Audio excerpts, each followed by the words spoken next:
All right, we'll get everybody in place up here. Good evening, Madam Mayor, Commissioners.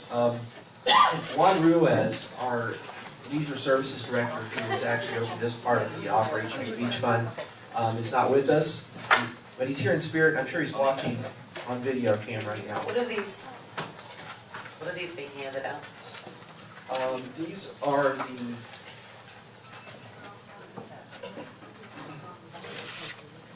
Commissioner, I don't, what is this? Just hold on to it for the second. It's the same as the hard copy here. Oh, okay. This is, if I might, Mayor? I guess so. This is simply the three pieces of the two reports on the beach analysis from August 27 from Burton Associates that are up on our website, the consensus scenario and the alternative scenario. I simply did screen copies of the assumptions, which is the top box, and the operating fund graph and the cash in, cash out graph from those reports. I think after we go through the first part, this will be relevant. The only thing that I noticed after it was printed is that for the consensus, the graphs are the two on this side, and for the alternative scenario is the two graphs over here. We'll have to switch those, but I think we'll need that for after this part of the discussion. Well, for your own edification. I mean, well, this is not part of the this is not part of the presentation from the city. Just for the record, this is Commissioner McBoy's presentation. It is the information that is on our website, has been on our website since. With editorial. No, The top is not? Please, No, can I this is get straight in? off of it. Can I do my presentation first Okay. before we get into us? Thank you. We've had a great meeting. I love you guys. Let's get through this. All right, the intent, was that the reporter laughing? Yes. Okay. The intent of this item, honestly, was to get us to the point where we look at the budget, the actuals, budgetary actuals that existed in 13 and 14 when we opened the casino and started running and getting some experience through the estimate of what we're seeing in the past year and what we budgeted as it stands now. And I wanted to try to get some agreement on these numbers and maybe have some discussion about what they mean. Because honestly, there's been a lot of talk from different sources. I know that there was a reporter that said some things on one of the TV channels, and then there was some information that was presented by somebody who's interested in doing something at the beach, and then there was all the budget workshops where staff said several different things, and then, there's a lot of people saying a lot of things about what the numbers are and what they mean. I thought it was important to bring back an item based on what I was hearing from y'all to say, here's what truly happened and is happening with the beach fund and the operations of the beach. And that's really the intent of this, is to get that saying, all five of y'all going, yes, we all agree that these are the numbers, okay? Now, if anything else good happens out of this discussion, that would be nice as well.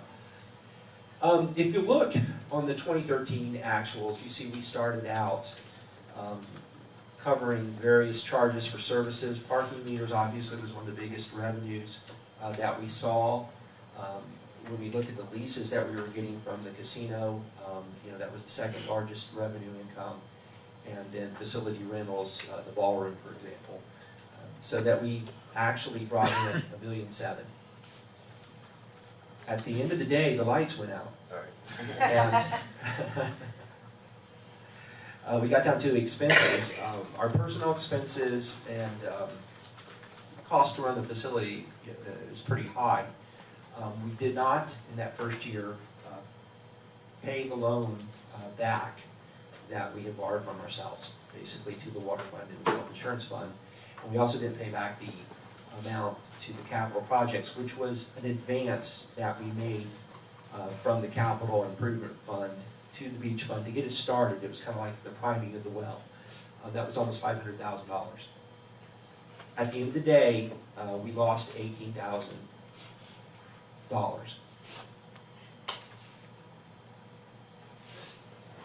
The reserves, you can see, were pretty much non-existent as well at that point. When we got into 14, it was trending up at a percentage, and you can see where we actually got in some money from the grant revenue because we closed out the environment grant. I'm sorry. I'm gonna hold off, can we let him do his presentation? I want to help you with this presentation. Could you use the pointer? The laser pointer, so you could, as you're talking about different things, you can. The laser, don't look into this. I won't look into that, don't point towards. I apologize. Okay, so Towards an airplane. you can see things were trending up and improving as we started operating the facility. Parking revenues went up. The increases in our leases had different cost percentage increases in what the leases were. And we did receive that year a grant, the final paying out of the grant that we had received from the county in that year. When we got down to our expenses, personnel services, we were experiencing more need to staff the beach because it obviously was becoming very successful. We did pay ourselves back, not the original amount that had been discussed, but $250,000 back into the water and self-insurance funds that year. And $50,000 was paid back into the capital improvement project fund. We ended the year between the revenues and the expenses, $716,000 up, as you can see here.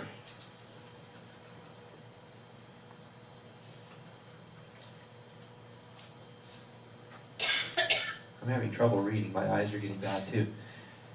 When we close out this year, again, we saw increases in revenues that were in keeping with the popularity of the beach. You can see from the parking as we saw that go up. When we get down into the expenses, again, more staff time, more hits to staffing up the beach. We did, at that point, also pay ourselves back $300,000 into the water and self-insurance fund and $50,000 back in the capital improvement fund. So that our end of the year, we were at $939 with a working capital reserve of 4 months was $692. And then you know the budget this year. So the way we got into this budget, we didn't increase any of the revenues. There was talk, and I think one of the things that Commissioner McVoy was stating there, originally we had talked about increasing parking revenues, but we didn't do that. And at the end of the day, we are currently projecting that we'll be $152,000 short. However, our working capital reserves at the end of the year should be at $786,844.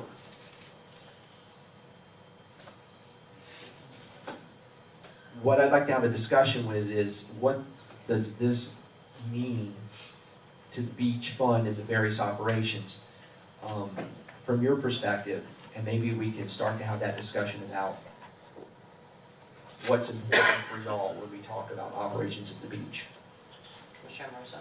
I understand the value of having working capital, but is it safe to say the only reason we have that working capital is because we did not pay back the loan for the first couple of years?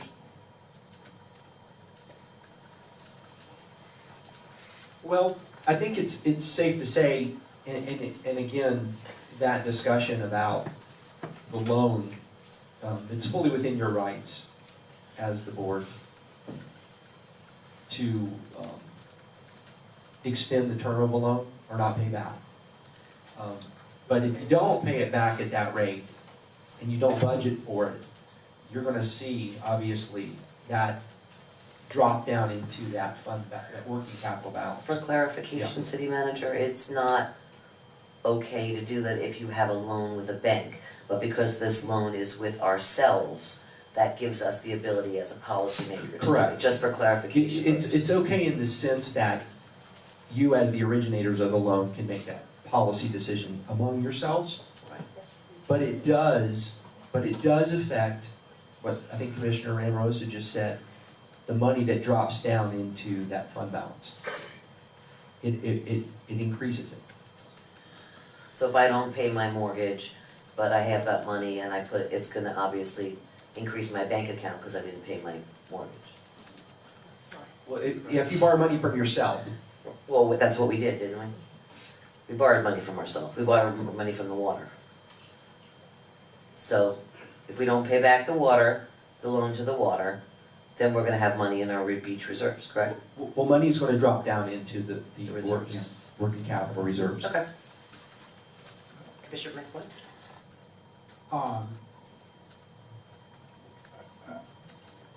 Am I correct in stating that for fiscal year 2014, the beach was in the black?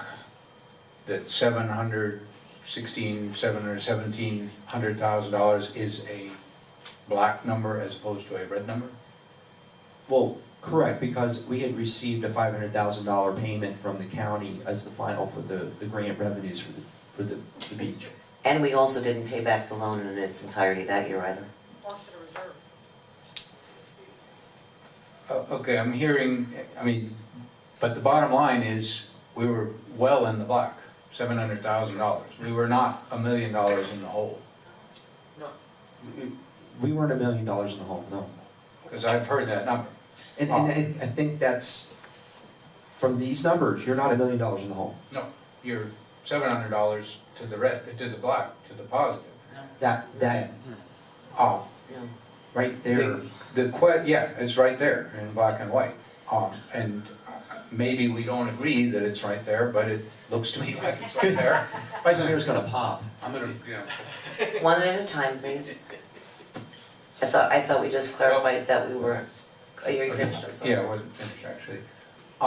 I've also heard the statement that we have not repaid ourselves. We've not made any payments on the loan. Is that a true statement? No. No. It's right there. So it's right there. So let's be very clear. In here. In 2014, we were in the black and we had already started making payments back on the loan. We paid $250,000 back on the loan. Correct.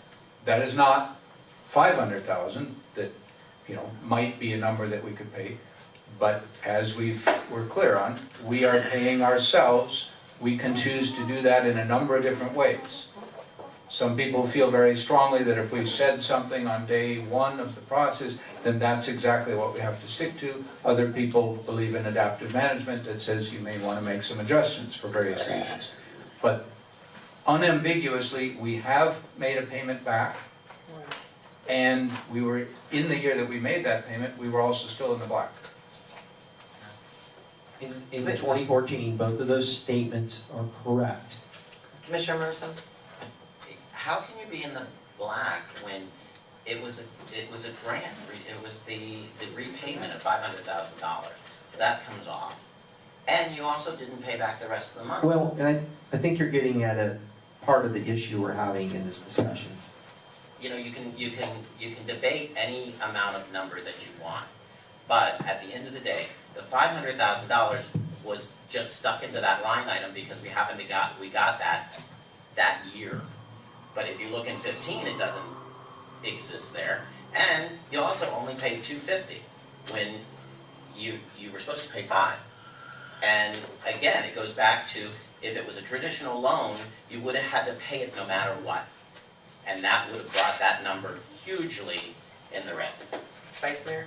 Yes, I kind of anticipated we'd kind of go down this path. And I really took some time out of my weekend to try to put some thoughts together. I'd really like to try to see if I can set the tone here before we get much deeper into this. So I have some prepared comment, if you don't mind. Would that be okay, Madam Mayor? Fine. Thank you. It's important that we address the financial needs, the operational needs, the physical needs on the beachfront property. You got the casino building, you got the pool, and the parking. So 3 different, I guess you call them revenue sources. I'm sorry? Revenue streams. It is really important that we come to an agreement and we're open and honest about what each one of these revenue streams looks like in terms of its potential profitability or its deficit, if that be the case. The truth is, and this is where we're getting into this gray area, which, thank you so much, City Manager, my head will probably explode before the night's over on this one. But the truth is, we have deviated, there's no real plan to repay the $6 million we borrowed from taxpayers to rebuild the casino building, which has caused us, number one, not to keep our promise to the taxpayers. And now we have a situation where at the same time, it's causing us to impose higher than necessary water rates on our ratepayers. This is unacceptable. It's not sustainable. It's a conversation that I think that not one of us that's sitting up here wishes to have with our constituents going forward. Therefore, I believe that we, the 5 of us, need to regroup, okay? We need to go back to the beginning, and we as a commission need to lead. We need to lead, you know, perhaps as the recent Palm Beach Post article so rightly pointed out, that we really need to lead on this issue and others. And if we're going to lead, I believe that we first need to agree on the numbers, which is why I wanted to get in here before we get further down this road. And I think it's important that the 5 of us commit to spending the necessary time and energy to identify those numbers, ensure that there be no misunderstanding when we're done with this process as to what the numbers really look like. And by now, some of you might be thinking, oh, there he goes again, but I want to make a new commitment to everybody, and that is, I'm not going to go back and bring up the past on how we got into this situation. It is what it is, we are where we are. It doesn't help the conversation now, and I dare say it's not going to help the conversation going forward. I really would like to see us have a rational conversation about this issue, about talking, and in talking about the history is not going to facilitate that. I also want to go a step further, because I think this is something that may be in the back of some of our minds. I want to remove this cloud of conspiracy or the existence of some type of a hidden agenda. Those fears within our city are probably some of the biggest obstacles that truly keep us from having a rational conversation about this. It frustrates me to know that some folks refuse to listen to the facts and the circumstances of the situation, because perhaps in some people's mind, they're trying to figure out where the angle, where the conspiracy, or where the agenda is. I just want to tell you that in my mind's eye, there are no angles here. There is no conspiracy, and there's no hidden agenda related to the city's efforts to see the beach complex be all it could be, aesthetically and financially. So I propose that we clear the table on this issue. And this is my proposed first step. I'd like to ask the city attorney, you know, we went through an ITM process which apparently by some estimates was flawed. Okay. Some folks didn't like it, some folks felt maybe it wasn't transparent, even though it was perfectly well within the law, state statutes. So that created some consternation in the community. So we finally put that issue to ease, only to have a proposal come back at us, okay, in the form of a public-private partnership. So the question I have for the city attorney is it possible that we can turn down or eliminate the current offer or offers that are on the table that have been submitted, and tell the world that we will not solicit or entertain any offers until we as a city figure out through a very public process what we want to do up there to fix these problems? Is that something we can do? Short answer, yes. A little bit longer answer? Well, let's get the answer that's not going to, you know. Yes, definitely yes. And just to keep the record clear, the city received this public-private proposal from Hudson Holdings on September 28th. The proposals concerned the Lakewood Casino Building Complex. The proposal was not solicited by the city. The statutes do not require the city to take any action on unsolicited public-private proposal. So you don't have to take any action on it at all because it's unsolicited. If you want to make sure you're closing the door, you certainly can pass a motion tonight that says we reject that unsolicited proposal. And then it's clear, even though no response is required, if you want to say no, you can make a motion that says no.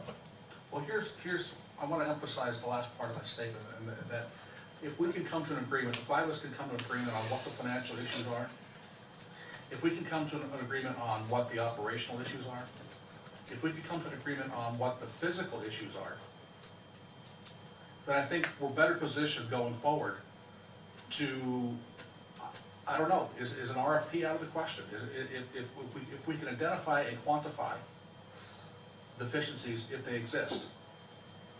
And that's what I'm throwing out there tonight. So you know, I look at it this way. The Gulfstream people, they went and got 200 people, from what I hear, I wasn't there, but they had over 200 people show up to weigh in on this, whatever the original ITN proposal was, or whatever the heck they were doing.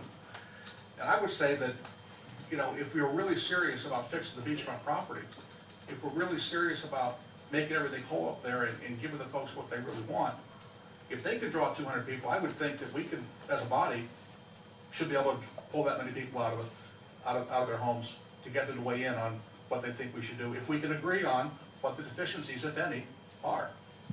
And I'm asking the question, is that something that you all would be interested in doing? And if it is, then I would like to move to reject the P3 public-private partnership and take the position that we're not gonna accept any more proposals on the casino, the pool, or anything else in the beach complex until we can clearly identify what financial, physical, or operational deficiencies, if any, exist. And then we can figure out how we're gonna deal with that. And that would be a motion. Is that a proper motion? Yes. I can second that motion. Okay. Does anybody want to comment about that? Commissioner McWhite? Yes, I would like to comment.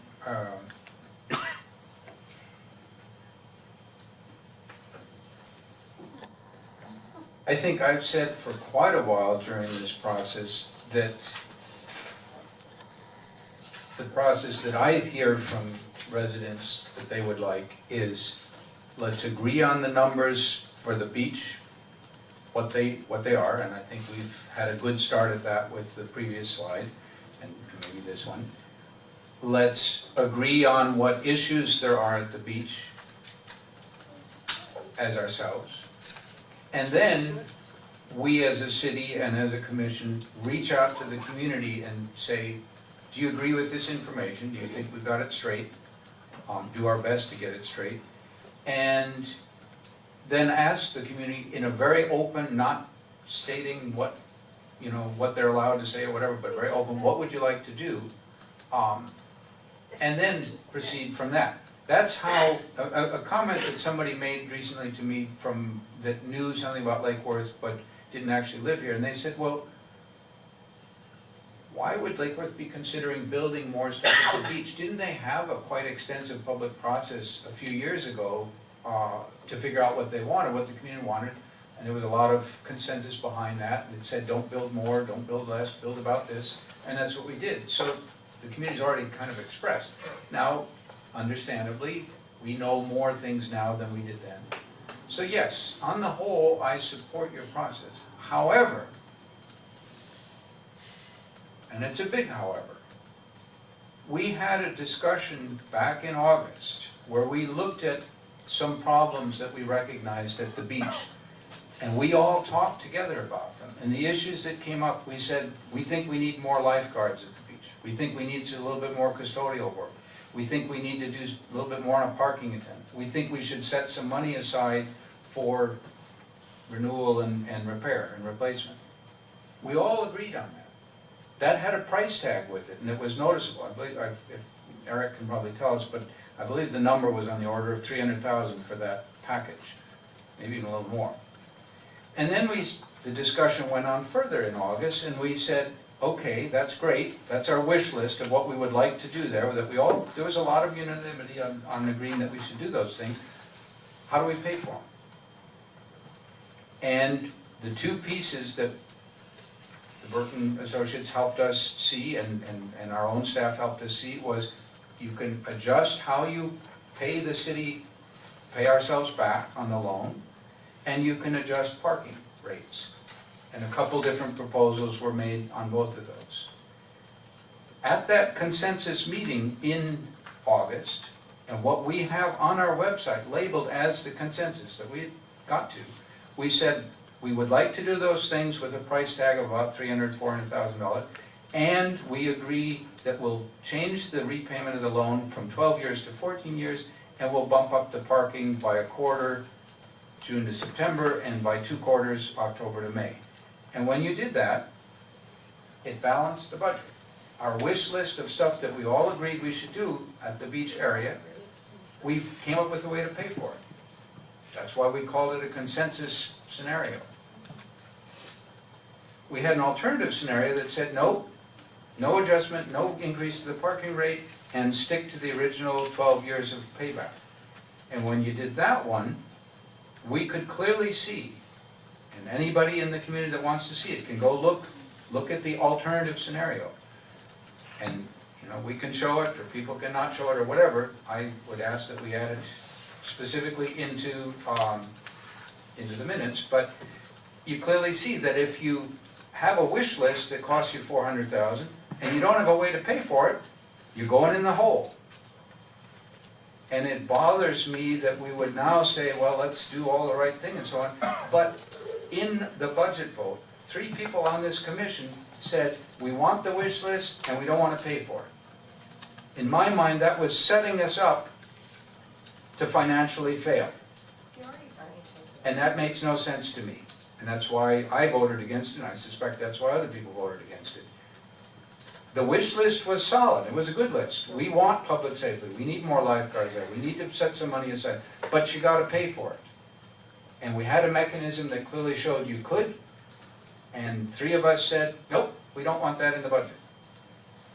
When we knew full well, and we'd already put it up on our website, what the consequences would be. If you adjust the loan from 12 to 14 years, we're still paying it back, full amount, interest, principal, the whole deal, just 2 years extra instead of 12, 14 years, and you bump the parking up a little bit, it looks great. That crossing of the blue and the red line there doesn't happen.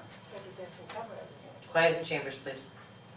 So I do agree with your proposal that let's shut down things, let's reach out to the community in a really open way, but let's also own up that we set up, 3 of us here set up a situation where we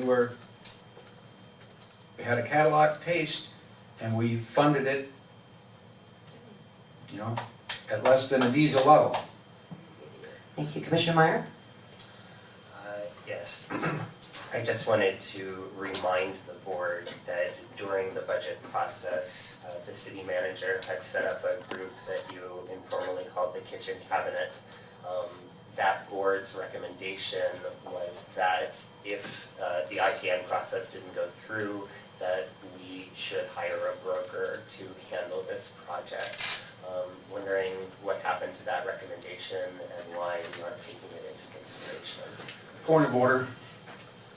Madam Mayor, we can need to speak to the motion that's on the floor, and we're getting off point here, and, you know, you've moved on to other commenters, and I haven't been able to respond to, you know, comments. Everyone's gonna get a chance to respond. This question is valid. If you wanna ask that question to the status of it is fine. Each person's gonna get 1 shot around, and we're gonna move on with this discussion, because we're not gonna have arguing back and forth up here, okay, guys? Commissioner Meyer? The question stands. Yeah, we had, and I'm trying to go back from memory, it wasn't until the last meeting that the city officially ended the ITM process. Last meeting. So we haven't even had that conversation about how to move